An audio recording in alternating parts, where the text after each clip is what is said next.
ಎಲ್ಲರಿಗೂ ಶುಭ ಸಂಜೆ. ಇವತ್ತು ನಾನು ರೋಡಲ್ಲಿ ಹೀಗೆ ಬರ್ತಾ ಇದ್ದೆ. ರೋಡಲ್ಲಿ ಬರ್ತಾ ಇರಬೇಕಾದ್ರೆ ಇಲ್ಲೊಂದು ಕುರುಕ್ಷೇತ್ರ ನಾಟಕ ಆಡ್ತಿದ್ದಾರೆ.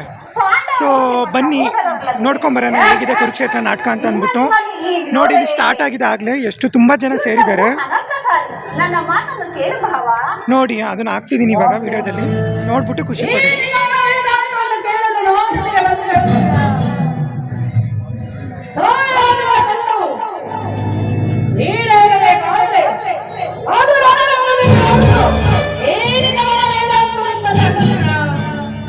ರಾಜನೀತಿ ಧರ್ಮಶಾಸ್ತ್ರದಲ್ಲಿ ನೆನಪಿನಲ್ಲೂ ಹೆಚ್ಚಿನ ಪರಿಶ್ರಮ ನಮಗೂ ಇರುವುದು.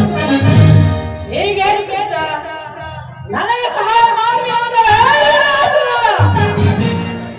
ಹಾಗಾದರೆ ಎಲ್ಲವನ್ನು ನಿಶ್ಚಯಿಸಿಕೊಂಡೇ ಬಂದಿರುವೆ. ಕೃಷ್ಣ, ಇದರ ಮೇಲೆ ನಿಶ್ಚಯ ಭಾವ. ಈಗ ಕೇಳಿರಿ, ಅಪ್ರತಿಮ ವೀರ ಭಟರಿಂದ ಕೂಡಿದ ಯಾದವ ಅಕ್ಷೋಹಿಣಿ ಸೈನ್ಯ ಒಂದು, ಯುದ್ಧ ವಿಮುಖರು ನಿರಸ್ತ್ರನು ಆದ ನಾನೊಂದು ಕಡೆ. ಇವೆರಡರಲ್ಲಿ ನಿನ್ನನ್ನೇ ಅಪೇಕ್ಷಿಸುವೆನು. ಆಯುಧವನ್ನು ಹಿಡಿಯುವುದಿಲ್ಲ, ಯುದ್ಧ ಮಾಡುವಂತಿಲ್ಲ. ಇವನಿಂದ ನನಗಾಗುವ ಪ್ರಯೋಜನ ಮಾಡಬೇಕು. ಕೃಷ್ಣ, ಪಾಂಡವರಿಂದ ನಿನಗೆ ಬರುವ ಮಾತ್ರ ಅಲ್ಲವೇ? ಹಾಗಾದ್ರೆ ಈ ಪಾಂಡವರ ರಕ್ಷಣೆ ಮಾಡುವುದು ನೀನೇ ವಹಿಸಿದೆ. ಗುರುಬರ ಬಂದರೆ ಸೈನ್ಯ ಯಾದವ ಸೈನ್ಯವೇ ನಮ್ಮ ಪಕ್ಷಕ್ಕೆ ಬರಲಿ. ನಡೆ, ಸೈನ್ಯಕ್ಕೆ ಅಡ್ಡ ಮಾಡು. ಭಲೆ ಭಲೆ ಚಕ್ರವರೇಶ್ವರ, ನಿನ್ನ ಪರಾಕ್ರಮಕ್ಕೆ ತಕ್ಕದ್ದನ್ನೇ ಆರಿಸಿಕೊಂಡಿರು. ನಡೆ ಭಾವ, ಸೈನ್ಯಕ್ಕೆ ಆಜ್ಞೆ ಮಾಡುವೆನು. ಹರೇ ಕೃಷ್ಣ. ಹೇ ಭಾವ.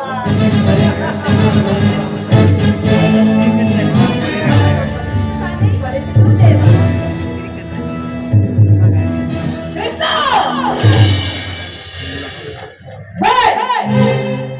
ಕೃಷ್ಣ, ನಿನ್ನ ಭಕ್ತರನ್ನು ಎಚ್ಚರಿಸುವ ನಿನ್ನ ಕಣ್ಸರಿ ಮಹೋತ್ಸವನ್ನ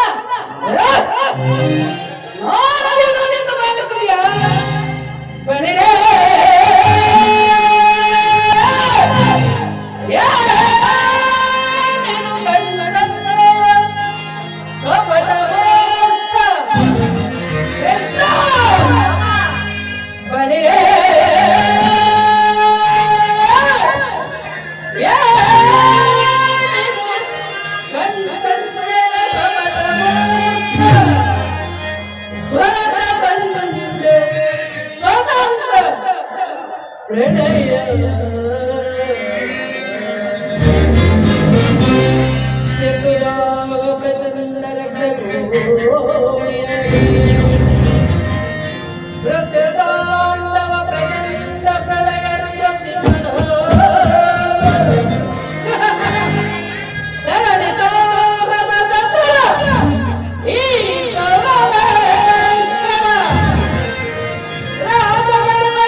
ಕಾಲಕ್ಕೂ ಇಲ್ಲ ಕೃಷ್ಣ.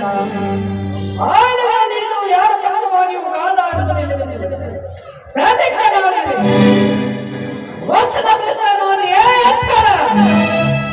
ಭಾವ, ಮಾಡಿದ ಪ್ರತಿಜ್ಞೆಯನ್ನು ಎಂದಾದರೂ ಮರೆಯುವುದಂತೆಯೇ? ಅದರಲ್ಲಿಯೂ ನಿನ್ನ ವಿಚಾರದಲ್ಲಿ ನಾನು ಸದಾ ಎಚ್ಚರದಿಂದಲೇ ಇರುವೆನು.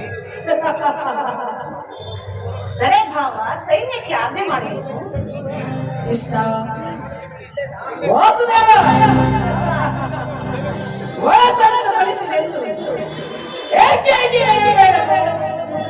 ಮಾಧವ ಮುಂದೆ ಸಂಧಿಸೋಣ.